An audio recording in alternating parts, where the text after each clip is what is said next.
इसी तरीके से जैसे कि चीफ मिनिस्टर साहब ने जिक्र भी किया कि पंजाब से गंदम की जो तरसील है उस पर पाबंदी लगाई गई है और वो आइन की खिलाफ वर्जी है। किसी ज़माने में जब मियाँ शहबाज शरीफ साहब सूबे के वज़ीर आला थे तो ये उस ज़माने से वतीरा चला आ रहा है। लेकिन जब हम उनसे शिकायत करते थे तो कहते थे कि जी हम तो इजाज़त दे देंगे, लेकिन ये गंदम जब आपके सूबे में जाएगा तो फिर अफगानिस्तान से स्मगल होगा, अफगानिस्तान से स्मगल होगा। हमने कहा कि नहीं, हमारे लोग पंजाब जाते हैं, मजदूरी करते हैं, कटाई में शरीक होते हैं, बर्दाश्त में शरीक होते हैं, अपनी मजदूरी लेकर वापस आते हैं। आप किस तरह उनकी मजदूरी जो है उनके घर तक आने में रुकावट बन सकते हैं?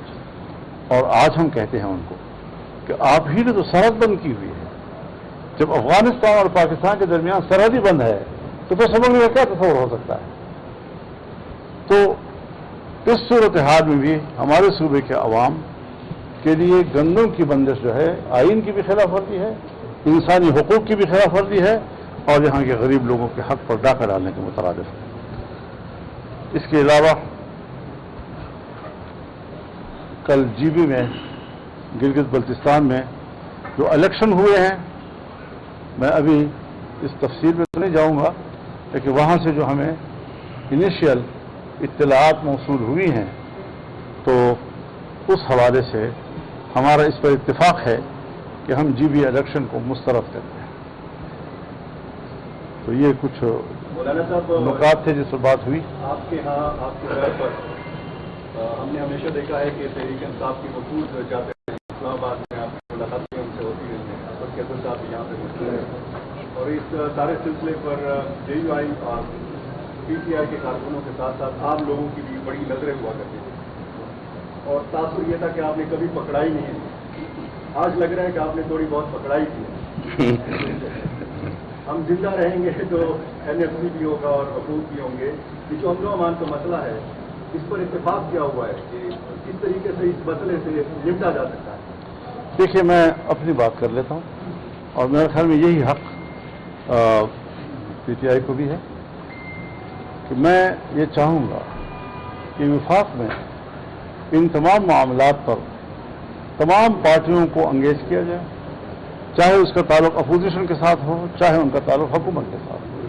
हम गवर्नमेंट की पार्टियों के साथ भी बात करना चाहेंगे और मैं ये चाहूँगा कि सूबाई हुकूमत भी यहाँ पर तमाम पार्टियों को अंगेज करे ताकि सूबे के हुकूक के लिए या मुल्क के मफादात के लिए हमारा एक कंसेंसस हो, इजमा हो और उस पर हुकूमत और अपोजिशन की सियासत हमें नहीं करनी, बल्कि हमने मुल्क की सियासत करनी है और हमने सूबे की सियासत करनी है ताकि सूबाई खुद मुख्तारी के हवाले से जो मेरे सूबे के हुकूक हैं उनके तहफ़्फ़ुज़ के लिए हम मिलकर काम कर सकें और वफाक की सतह पर हम तमाम पार्टियों के साथ रब्ता करके ये उमूर जो हमारे मुल्क के हैं और जिसको आज मुतनाज़ा बनाया जा रहा है उस पर हम यकजहती पैदा करने की एक कोशिश तो करें। मुनासिब ये बताएं कि जिन उमूर पर आप दोनों जमातों का या हुकूमत का इत्तफाक हुआ है उसको आगे कैसे बढ़ाया जाएगा? क्या पार्लियामेंट की सतह पर होगा, पार्लियामेंट की सतह पर होगा, दोनों जमातों के दरमियान होगा और क्या दोनों जमातें सड़कों पर आ सकती हैं? देखिए, बात यह है कि हम जब बिस्मिल्लाह से बात शुरू करते हैं तो आप वन्नास पे खड़े होकर सवाल करते हैं, तो अभी कुछ तो सफ़र करने दें। आज हम बैठे हैं और अभी हम सिर्फ फाते में खड़े हैं। तो खैर बहरहाल इस हवाले से ये अच्छी इब्तिदा है, एक अच्छा माहौल है, हमें इसको मज़ीद बेहतर करना चाहिए और मज़ीद बेहतरियाँ मुल्क की सियासत में पैदा करके हमें आगे बढ़ना चाहिए। मौलाना साहब क्या कहेंगे, बजट पहले 10 तारीख को 12 तारीख को वफाकी हुकूमत आगे लेके जा रही है, पीपल्स पार्टी के साथ क्या इख्तिलाफात चल रहे हैं बजट के मामले से, क्या पार्लियामेंट? मतलब ये हुकूमत की जिम्मेदारी है। पहले हम सुन रहे थे 1 जून को पेश हो रहा है, फिर हम सुन रहे थे 5 को पेश हो रहा है, फिर हम सुन रहे थे 10 को पेश हो रहा है, आज आप कह रहे हैं 12 को पेश हो रहा है। अब इसमें हुकूमत की क्या मजबूरियां हैं उसका हमें इत्तला नहीं है, लेकिन बहरहाल कुछ तो है। साहब ये बताएं कि एक तो ये जो बजट के सूबाई बजट के हवाले से क्या आप बजट पेश करेंगे या खान साहब की रिहाई से मशवरा करेंगे? ایک اہم نقطہ مولانا صاحب نے یہاں پر ذکر کیا کہ اتفاق ہوا ہے دینی مدارس کی رجسٹریشن کے حوالے سے قانون سازی. کیا آپ صوبائی اسمبلی میں یہ بل لائیں گے اور قانون سازی کریں گے؟ دیکھیں، سب سے پہلے تو ہاں بالکل ہم قانون سازی کے لیے بل بھی لائیں گے اور انشاءاللہ اس کو سپورٹ بھی کریں گے. دوسری بات جو آپ نے کی ہے کہ دیکھیں یہ بجٹ جو ہے یہ خیبر پختونخوا کے لوگوں کا حق ہے. خیبر پختونخوا کے لوگوں نے تیسری دفعہ جو ہے عمران خان صاحب کو ووٹ دیا ہے، تو یہ ہمارا حق بنتا ہے کہ ہم ڈیمانڈ کریں کہ جن لوگوں نے عمران خان صاحب کو ووٹ دیا ہے تو کم سے کم بجٹ ان کے سامنے پیش کیا جائے، ان سے مشاورت کی جائے. تو انشاءاللہ تعالی یہ جو ہم نے بجٹ بنایا ہے عمران خان صاحب کے ویژن کے مطابق، تو ہم یہ بھرپور ڈیمانڈ پہلے بھی کرتے آ رہے ہیں اور اس کے بعد بھی کریں گے کہ ہم عمران خان صاحب کے سامنے یہ پیش کریں گے. جیسا بھی بتائیں کہ مسلسل اسمبلی کا اجلاس ملتوی کیا جا رہا ہے اور بجٹ بھی تقریباً 12 سے 15 کو ہو گیا ہے، تو تاثر یہ دیا جا رہا ہے کہ جو اپنے ناراض ارکان کا گروپ ہے اس کی وجہ سے یہ ڈیلنگ ہو رہا ہے، شدت کا شکار ہو رہا ہے. دیکھیں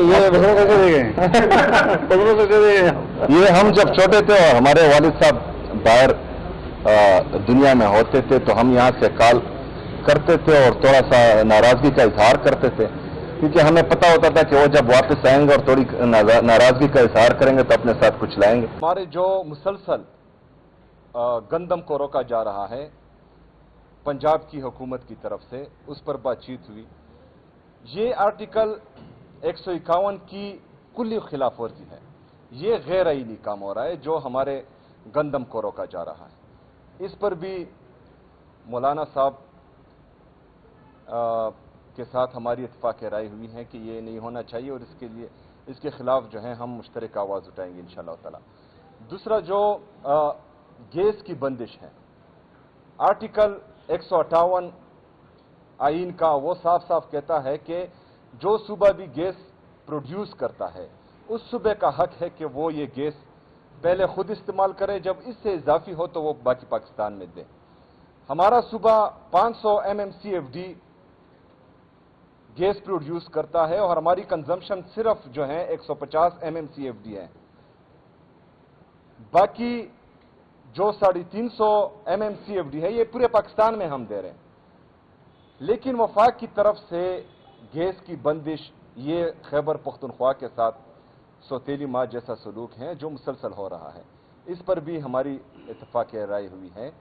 باقی جو ہمارے قبائلی اضلاع کے مسائل ہیں ان پر بھی ہماری تفصیلی بات چیت ہوئی، لیکن میں آگے چاہتا ہوں کہ مولانا صاحب جو ہیں اس کو آگے لے کر جائیں اور بات کریں. جی مولانا اعلیٰ صاحب کا اور ان کے وفد کا خیر مقدم کرتا ہوں اور شکر گزار ہوں کہ انہوں نے ہمارے جمعیت کے اس مرکز کو عزت بخشی. انہوں نے جن نکات کی بات کی ہے میرے خیال میں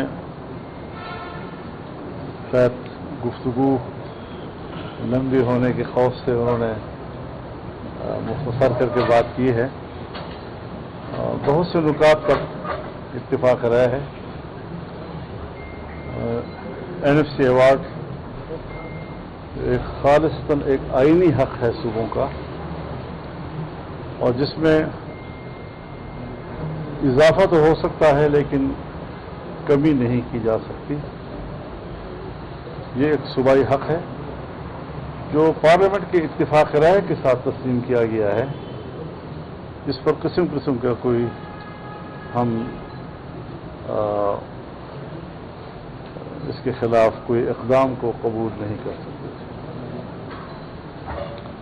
ہم اس بات پر متفق ہیں کہ صوبائی حقوق، صوبائی خود مختاری یہ تمام صوبوں کو یقینی بنانا چاہیے اور ہر صوبے کے عوام اپنے وسائل کے خود مالک ہیں. کوئی وفاق یا وفاق کے کسی سطح کا کوئی طاقتور ادارہ وہ صوبے کے عوام کے وسائل پر قبضہ کرنے، اس کو اپنے قبضے میں لینے اور صوبے کے عوام کو اس کے مفادات سے محروم کرنے کی اجازت نہیں دی جا سکتی. اس پر ہمارا اتفاق ہے اور میں توقع رکھتا ہوں کہ خیبر پختونخوا کی صوبائی حکومت وہ صوبے کے اس حق کے لیے अपना भरपूर आईनी किरदार अदा करेगी।